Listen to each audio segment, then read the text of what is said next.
And I had a hobby and a passion to meet the various Islamic speakers of the world. And if I only talk on that, it will be tens of hours. I'll just speak about the experience of the second speaker or second personality who had a great impact on my life, and that was Dr. Israr Ahmed. Dr. Israr Ahmed, may Allah grant him Jannah, he was one of the best Urdu-speaking orators in the world that I know of. So I traveled all the way to Pakistan in 1991 to meet Dr. Israr Ahmed. He was a medical doctor. He wasn't trained in any Islamic institute or Islamic university. He was a medical doctor inspired by Maududi, Jamaat Islami, went to Tabligh Jamaat, then started his own organization, Tanzim Islam. I went to Lahore to meet him. And I was shocked at his simplicity. The command that he has over the Quran. He also speaks in English, but mainly in Urdu. And I was impressed by it. So I purchased all his video cassettes and added to the video cassette library. And to cut the story short, I learned many things from him. I'll just mention two important things I learned. Number one, he told me that I told about my background. I'm a medical doctor. I've just passed. And in 1991, I finished my medical studies and I was doing my internship when we started the organization. In 1991, in 1990, I finished my medical studies. For 1 year, there was internship. And during internship, I had more time, so we started the organization. So I told him, I've just finished my medical studies.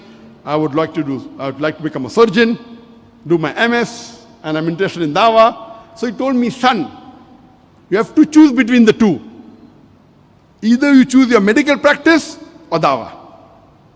I, being a medical doctor, I practiced for 7 years and tried to do both. I could not. If you want to specialize, choose between the two one thing. Then, after his guidance, I chose to become a da'i. The second thing I learned from him was, he told me that if you want to become a da'i, see to it that you make your personal needs the minimum. I said, why? He said, if you make your personal need the minimum, with the least amount of monthly requirement, you can speak the truth more easily. You won't have to depend on anyone. You won't have to depend on please someone who's paying your salary. See to it that your needs are the least. And I saw that he had such a big institution, but what a simple man, Dr. Israr Ahmed. May Allah grant him Jannah. And this thing, that not to spend excessively, was one of the cornerstone of my success.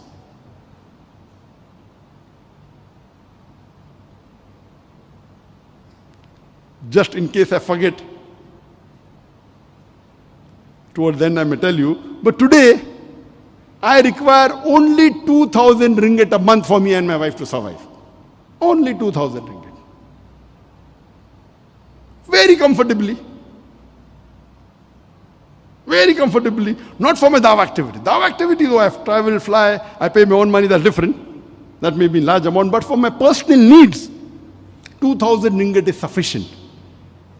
In Bombay, it was 40,000 rupees. Here it is 2,000 ringgit, sufficient. Inshallah, time permits, I'll come to it later on. So these two things I learned from Sheikh Ahmed Deedat. And when I came back, I told my parents, initially when we started the organization, Islamic Research Foundation, I told my parents I will only be giving 2 hours a week. Because once I finished my internship, when I joined the MS surgery, I have to be there 24/6 or 6.5. Maybe I get half a day in a week free. So I spend some time with my family and 2 hours in this organization. But then I decided I will not do my post-graduation. I told my parents, I want to give 2 hours a day for dawah and the balance time for my medical practice. My father had a roaring practice. My elder brother, Dr. Muhammad Naik, also was a doctor. And my brother, he was a very good orator. So when Sheikh Ahmed Didat came, he was the MC, because he was the Secretary General of his medical college. Very good orator, not an Islamic speaker, but a general orator. So that's how Sheikh Didat was impressed. So I told my parents, 2 hours dawah, remaining medical practice. After a couple of months, I said 50% dawah, 50% medical practice. They said no problem. Then I said 2 hours medical practice, remaining dawah. They said no problem. Then after maybe a year or so, I said full-time dawah. They said no problem. I was involved in the setting up of the diagnostic center, which was very lucrative. It was 50% partner, myself and my brother. My brother told me, don't worry about this. I will take care of it. You do your dawah, I will give you a 50% share. I said, I don't require 50%. He said, no, I will give you 50%. It is your thing. You do your dawah. So, inshallah, my brother Dr. Muhammad will get more sawab than me. He said, go ahead. So, in the initial stages of dawah, I had no problem whatsoever about funding. I asked my father to give me 5,000 rupees a month. It became 10,000, 20,000, 30,000, 50,000 a month.